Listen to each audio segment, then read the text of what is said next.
parce que Mais la question qu'on se pose, c'est quel genre d'individu mène ce genre de programme, de plan à long terme, hein, parce que c'est ça. c'est pas hier que ça a été décidé, c'est un plan à long terme et c'est cyclique dans l'histoire du monde, Oui, hein, mais donc il on y a peut compter toujours dans les... milliers Voilà. d'années là, même. Quel genre d'individu a ce genre d'ambition-là, Madame Mila? Oui. Alors, c'est la même famille. C'est la famille idéologique, donc c'est hardcore, le nazisme vraiment renouvelé. Et là, ce sont ben, je dirais tout simplement, ce sont les membres du Davos d'un côté, les membres du Big Pharma de l'autre, les cartels des banques aussi, et leur camaraderie politique, ça veut dire des pions dans chaque pays, hein. Ce sont surtout les ex-young leaders, et rien du tout, hein. Ouais. C'est des jambes, hein. C'est des bras et des jambes qui vont exécuter. C'est la même famille. C'est la même famille. Les membres de Davos, de Big Pharma et des banques, c'est la même famille. Il y en a beaucoup qui n'ont pas compris au départ parce qu'ils me demandaient quel est le lien des banques et de la médecine. Bon, écoutez, quel est le lien? Ben, il fallait savoir dès le départ que, par exemple, JP Morgan avec Blight Masters faisait le passeport Covid. C'est les banquiers qui avaient l'idée de faire le passeport Covid. C'est les banquiers, c'est pas les médecins, c'est pas les dirigeants d'État, c'est même pas les Davosiens, c'était les banquiers. Les banquiers avaient un intérêt pour qu'il y ait un passeport Covid. Évidemment, ça s'explique, on comprend parfaitement pourquoi.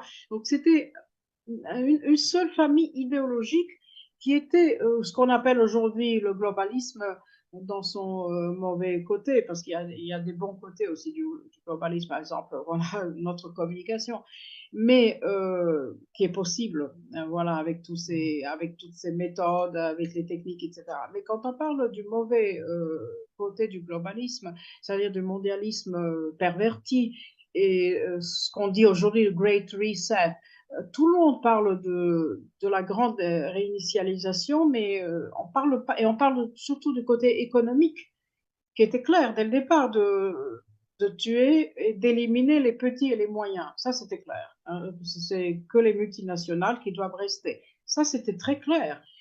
Mais ce qui n'était pas clair dans cette grande réinitialisation, le côté économique était clair, mais le côté psychologique n'était pas simple. Ça, les gens ne pouvaient pas comprendre que ça devait passer par un programme psychiatrique et psychologique pour que cela réussisse.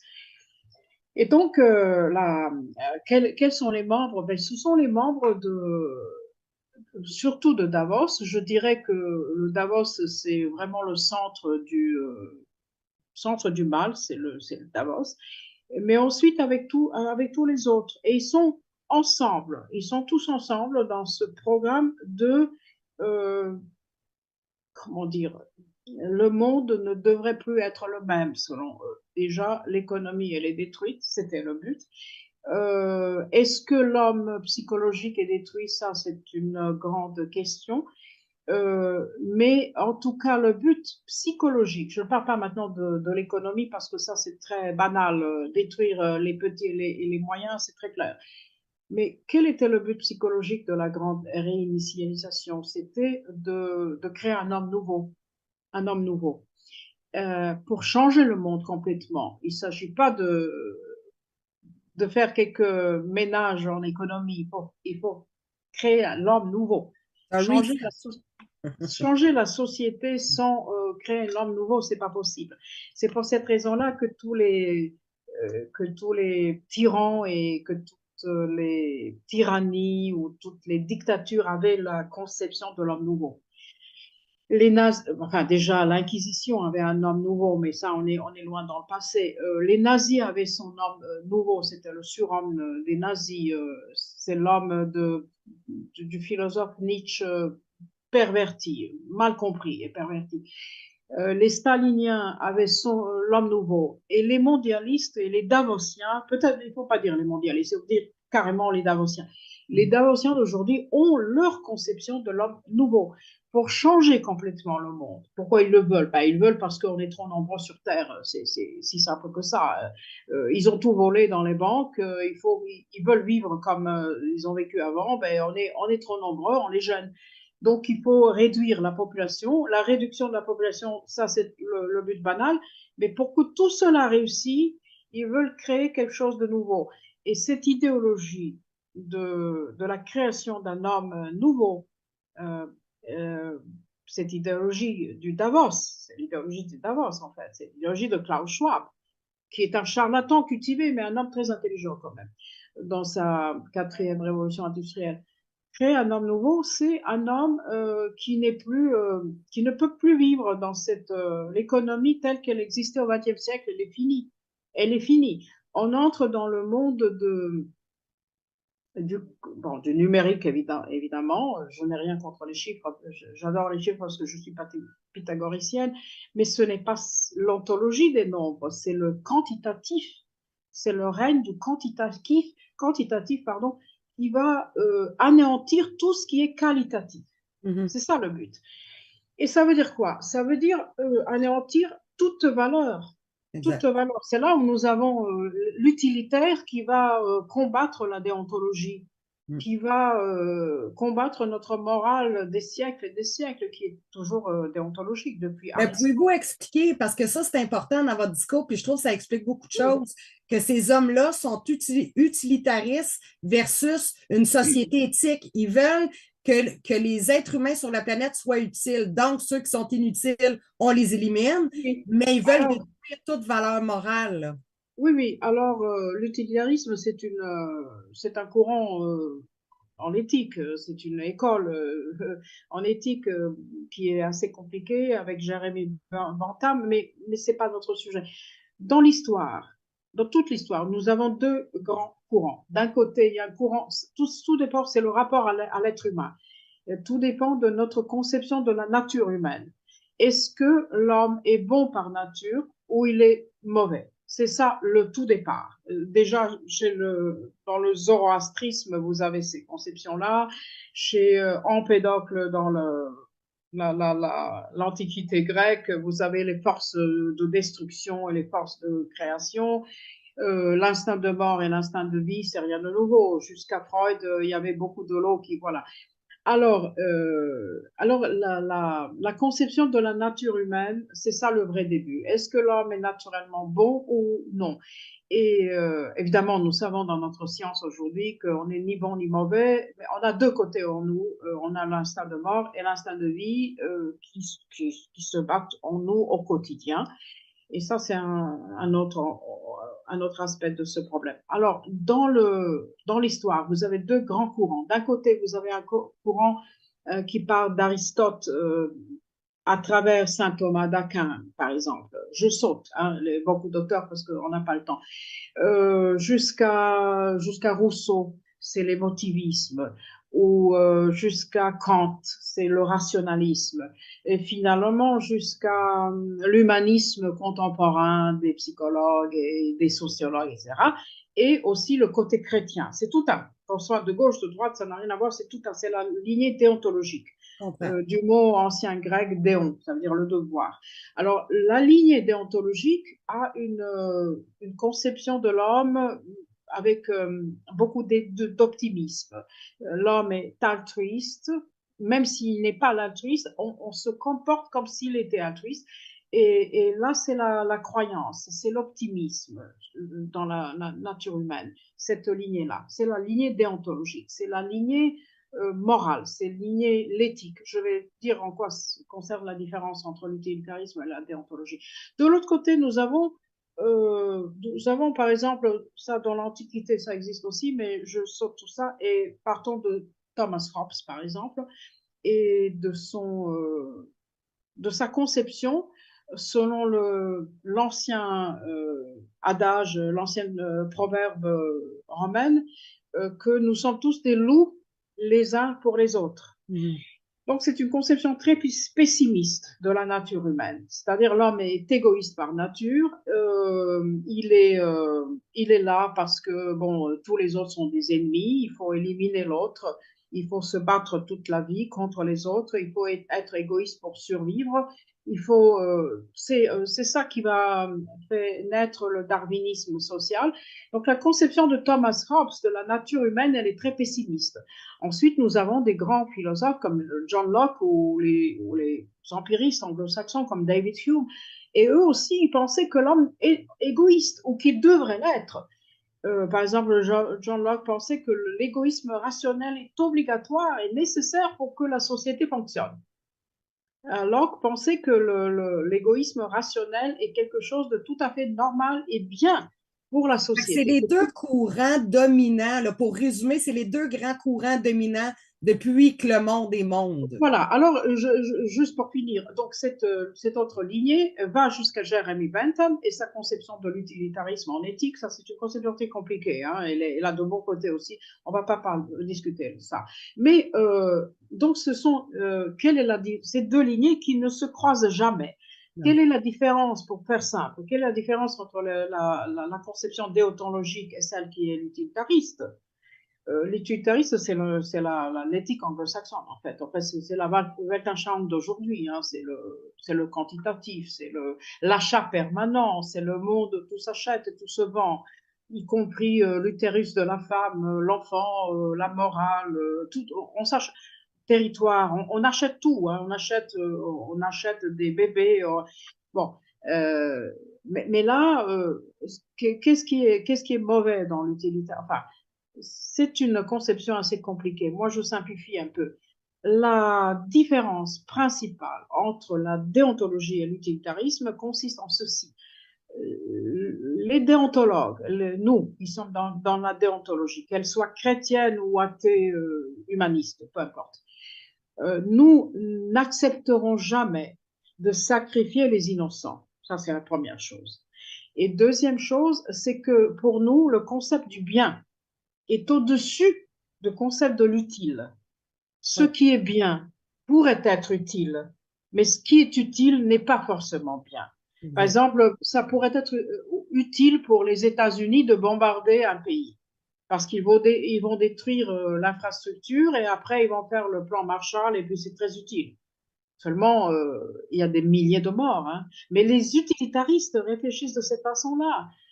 Est-ce que what is utility? Vous comprenez ce que je veux dire? La Moi, fin je vais justifie les moyens. simplifier un peu. Et aussi, ils sacrifient les innocents. Ils sacrifient par définition les innocents. Évidemment, la déontologie n'accepte pas de sacrifier les innocents.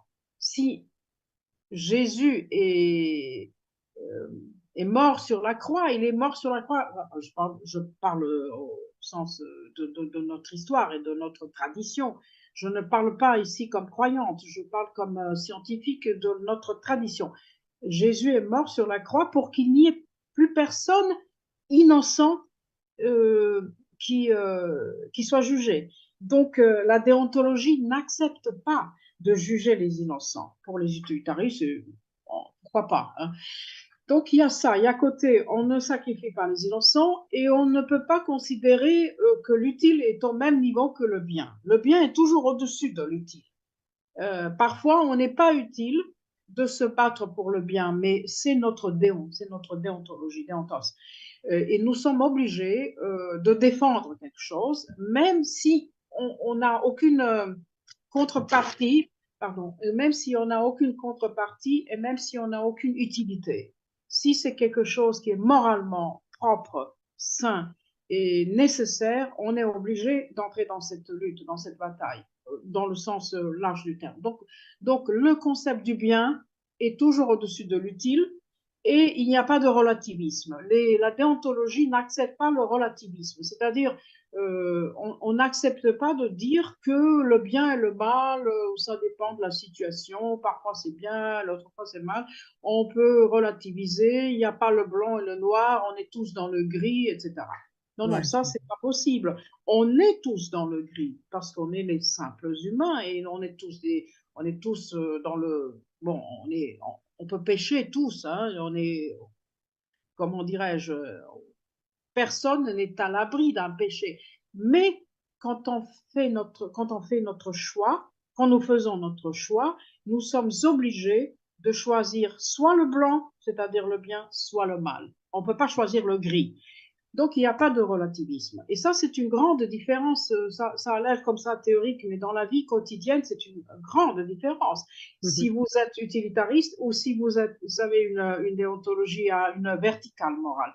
Et donc là, l'utilitarisme, je n'entre pas dans la philosophie de l'utilitarisme de Jeremy Bentham parce que c'est plus compliqué que ça. Il a l'utilitarisme des conséquences, etc. Mais pour faire le pont avec une de mes questions, est-ce qu'on pourrait, c'est un peu grossier comme déclaration, mais est-ce qu'on pourrait dire que les utilitaristes ont une propension à avoir une personnalité psychopathe parce que vous parlez beaucoup des Tout à psychopathes? fait. Est-ce qu'on Oui, pourrait dire ça? j'allais y revenir, oui, tout à fait, parce que l'utilitarisme conséquent, euh, vulgaire, euh, se traduit justement dans un caractère psychopathique. Ça, c'est tout à fait ça, hein, parce qu'il n'y a plus aucun repère. C'est l'horizontal. Tout est bon, tout est mauvais, on s'en fout, ça dépend de la situation, on use, on se sert des autres, les autres ont des moyens, peu importe, il n'y a pas de vertical, il n'y a pas de valeur, on s'en fout. Là, j'ai un petit peu simplifié c'est peut-être la caricature, mais pour montrer jusqu'où ça peut aller. Les philosophes qui s'occupent de cette théorie utilitariste de Jeremy Bentham, ils sont beaucoup plus raffinés et c'est un petit peu plus compliqué dans la théorie. Mais revenons à nos moutons dans le domaine de la psychopathologie. Dans le domaine de la psychopathologie, l'utilitarisme vulgaire et conséquent se traduit en un caractère psychopathique sans aucun doute, parce que c'est comment dire, c'est un caractère qui ne respecte, déjà qu'il n'y a pas d'émotion, il n'y a pas d'empathie, il n'y a pas de respect des autres je parle des vrais psychopathes, je ne parle pas des traits psychopathiques, parce que nous, on fait la différence entre les traits et le caractère. Si le caractère entier est psychopathique, là, ça veut dire, là, c'est grave, hein, ça veut dire que les personnes comme ça se servent des autres comme des moyens, les autres ne sont jamais des fins, ils sont toujours des moyens. Ces personnes n'ont aucune empathie envers les autres, n'ont pas des émotions, n'ont pas de pitié envers les autres. Ils sont matérialistes purs et durs, très égoïstes, structuration anale souvent, c'est-à-dire avares.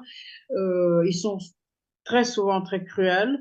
Ils sont comment dire, ils n'ont aucun sentiment de culpabilité, ça c'est typique pour les psychopathes, aucun sentiment de culpabilité, aucun sentiment de honte. Je parle de ceux qui sont vraiment des psychopathes, pas des, c'est un continuum, c'est pas des traits, mais du caractère. Et là, c'est pratiquement dans la criminalité, en fait. Déjà, le sentiment de culpabilité et le sentiment de honte, c'est la ligne de démarcation entre ceux qui ne sont pas des psychopathes et qui sont dans cette catégorie-là. Et comme vous voyez, la morale a quelque chose à voir avec la culpabilité, parce que nous pouvons tous être coupables, mais, euh, mais il y a le repentir, il y a le sentiment de culpabilité après, il y a le travail sur nous-mêmes, il y a la psychothérapie, il y a tout ce que vous... Eh bien, un psychopathe pur et dur, il ne peut pas faire tout ça. Il n'a pas d'émotion, donc on ne peut pas faire la psychothérapie avec les psychopathes parce qu'il n'y a pas d'émotion. Dans la thérapie, les émotions sont très importantes. Et puis, il ne peut pas sentir vraiment la honte. Il n'est pas coupable, il n'a pas le super-ego, il n'a pas l'instance morale s'installe, qui se crée en enfance jusqu'à l'âge de 6 ans, 7 ans, enfin, la base émotive pour ça. Donc, il est complètement, disons, c'est un être qui a un ego gonflé, qui a des instincts, mais qui est motivé par ses instincts, par son matérialisme, par son ego, par son égoïsme. Il est déraciné, il n'est pas sage, il n'est même pas spirituel, ni sagesse ni spiritualité, rien du tout, ça ne l'intéresse pas. Il n'a pas de scrupules et donc il est cynique. matérialiste, cynique, et voilà. Donc dangereux. Parfois très cruel et très sadique, ça dépend de quel. Voilà. Mais ça c'est. Et là, quand je parle de syndrome des attributs d'un caractère psychopathique, vous voyez qu'on peut parler de la société. On peut parler de toute une société qui est comme ça. C'est justement tout à l'honneur de Erich Fromm, qui était un gauchiste allemand, enfin qui était plutôt un psychanalyste social, qui avait bien raison de pointer dans sa théorie que les individus dépendent aussi du caractère de toute une société. Si vous avez une société très égoïste, avec un darwinisme social, avec des combats, comment dire, bellum omnia contra omnes, c'est-à-dire la guerre permanente de tous contre tous, où tout le monde sont des loups les uns pour les autres, où ils s'éliminent mutuellement en permanence, où ils sont très égoïstes, très sadiques, très cyniques, il faut éliminer l'autre pour être le premier. Si vous avez une société comme ça, ben vous ne pouvez pas attendre que les individus soient... Enfin, il y a toujours des exceptions, évidemment, mais la majorité sera comme ça. Donc, il n'y a pas seulement le caractère individuel, comme pensait Freud, il y a le caractère social, il y a le caractère d'une société. Et la société de Davos, justement, là, on en revient au sujet des Davosiens, la société de Davos, de Big Pharma, des banques, des cartels des banques et de tout ce globalisme pathologique d'aujourd'hui, c'est une société complètement psychopathique. Ils s'en foutent des gens. Nous sommes tous des insectes pour eux. Nous sommes des rats. On nous traite comme des Untermenschen. On n'est pas. C'est eux qui doivent survivre. C'est pour cette raison-là que j'ai dit que la société psychopathique n'a pas vraiment une idéologie au sens des nazis, mais il n'y a pas de l'idéalisme nazi. Mais en fait, ce sont des nazis. En fait, ce sont des nazis parce qu'ils ont la conception d'une race supérieure et de nous tous qui sommes comme ça, comme dit Bill Gates quand il parle, moi je l'appelle Gates, quand il tient sa conférence, il dit il y a des gens utiles et des gens inutiles. Tout à fait. On l'a entendu dire. Il dit Ouais. il y a ceux qui sont inutiles. Mais qu'est-ce qu'on va faire avec eux? Ben, imaginez ce qu'on va faire avec eux. Ouais. Ah ben, il y a les vaccins. Il y avait des vaccins qui vont nous aider. Et, 3 points. Voilà. Ouais. Il a pas honte de dire ça. Il dit ça en public dans une conférence. Il n'a pas Il honte. est Vous voyez ce que acclamé, c'est un c'est ce qui est le psychopathe? plus renversant. Il est acclamé, cet homme-là, partout où il passe. Ah ben oui, parce que là, c'est quelqu'un qui a beaucoup de moyens, c'est un trilliardaire, il paye tout le monde, il corrompt tout le monde, les médias. Ben justement, dans l'époque de cette opération Covid, c'était la première étape, c'était de payer et de corrompre tous les médias, mes confrères, tous les médecins, les psychiatres malheureusement aussi, pour ne pas parler des marionnettes politiques, parce qu'eux, ils ne comprenaient pas grand-chose, mais ils avaient tous reçu beaucoup de moyens pour mentir et déjà pour obéir et ensuite pour mentir. Nous avons des aveux maintenant en France. En France, il y a des médecins maintenant qui, 3 ans après, disent combien de moyens et combien d'argent ils ont reçu pour mentir. Hey. Parce que maintenant, c'est irréversible. Ils ont acheté des villas. Et évidemment, maintenant, ils peuvent dire ne me jugez pas, je vais me repentir. Mais il y en a qui disent c'est ça maintenant. J'ai reçu je sais pas, de Bill Gates, de Pfizer, etc. Et ils étaient corrompus. Donc voilà, c'est l'aspect l'argent aussi qui est très, très important. Ben, dans le monde actuel, c'est évident. Mais donc la société psychopathique, c'est la société qui fait naître les individus comme ça. C'est une interaction entre l'individu et le collectif. Et là, donc nous avons des banquiers, nous avons les Davosiens, ce sont les multinationales. Hein. Les Davos, c'est ça.